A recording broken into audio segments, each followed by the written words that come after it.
पण आज त्या कृषीप्रधान देशामध्ये माझ्या शेतकऱ्यांवर उपासमारीची वेळ आली.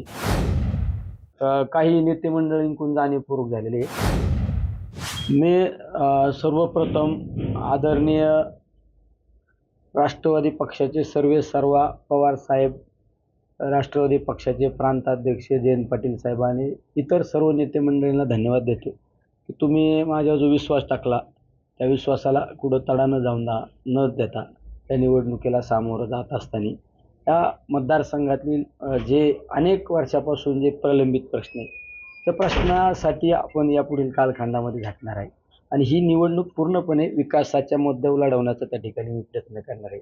हा मतदारसंघ याची भौगोलिकदृष्ट्या जर पाहिले तर एक बहुतांशी दुष्काळी पट्टा या मतदारसंघामध्ये आहे. काही प्रमाणात एक ओलिताखाली कॅनॉलच्या पट्ट्याखालचा भाग आहे. बऱ्याच ठिकाणी बेरोजगारीचा प्रश्न आहे. सगळ्यात महत्त्वाचा बेरोजगारीचा प्रश्न आहे. आमच्या पाथर्डी शेवगाव भागात जर पाहिलं तर बेरोजगारी इतक्या मोठ्या प्रमाणात बेरोजगारी आहे. आमच्या सगळ्याच भागात कर्जत असो, जामखेड असो, श्रीगोंदा असो, आमच्या वेगवेगळ्या राहुरी असो, सगळ्या भागातला बेरोजगारीचा प्रश्न श्रीगोंदा असो. पाण्याचे बऱ्याच ठिकाणचे पाण्याचे अनेक गेल्या 50-50 वर्षापासून मागणी आहे लोकांची. आमची साखळाईची योजना तर गेले 50-60 वर्षापासून लोकांची मागणी आहे की साखळाई योजना. मी आमदार झाल्यानंतर माझ्या मतदारसंघात जरी नव्हतं तर त्या योजनेसाठी मी प्रामाणिकपणे प्रयत्न केले. आदरणीय जयंत पाटील साहेब जलसंपदा मंत्री होते. माझ्याकडे त्या बाबतीची फाईल पण आहे. मी प्रामाणिकपणे प्रयत्न केला. पण नंतरच्या कालखंडामध्ये महाविकास आघाडीचं सरकार गेलं त्यामुळे मला तरी व्यक्तिगत यश आलं नाही. मला असे काही प्रश्न आहेत. काही शेवगावमध्ये ताजनापूर म्हणून योजना आहे, एक 8-10 गावांना त्याचा फायदा होतो. अशा या सगळ्या योजना ज्या प्रश्न आहेत सगळ्यात महत्त्वाचा आपल्या भारत देश हा कृषीप्रधान देश म्हणून त्या भारत देशाकडे पाहिलं जातं. पण आज त्या कृषीप्रधान देशामध्ये माझ्या शेतकऱ्यांवर उपासमारीची वेळ आली. माझ्या शेतकऱ्यांना आत्महत्या करण्याची वेळ आली. त्या शेतकऱ्यांसाठी आपण काहीतरी केलं पाहिजे कारण आपण एक शेतकरी कुटुंबातून जन्माला आलेले.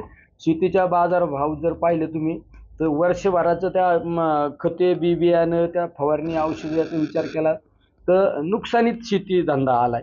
दुसरा शेतीला एक पूरक व्यवसाय म्हणून जोडधंदा म्हणून ज्या धंद्याकडे पाहतो आपण तो दूधधंद्याचं 10 वर्षापूर्वीचं दुधाचे रेट पाहिले आपण आणि आत्ताचे रेट पाहिले तर एकदम त्यापेक्षा कमी.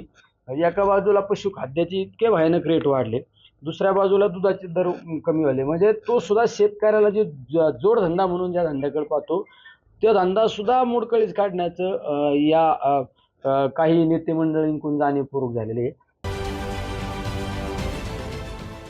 देश विदेशातील प्रत्येक घडामोडींचे लाईव्ह अपडेट मिळवण्यासाठी आता साम टीव्हीच्या सर्व सोशल मीडिया प्लॅटफॉर्मला लाईक, फॉलो आणि सबस्क्राईब करा.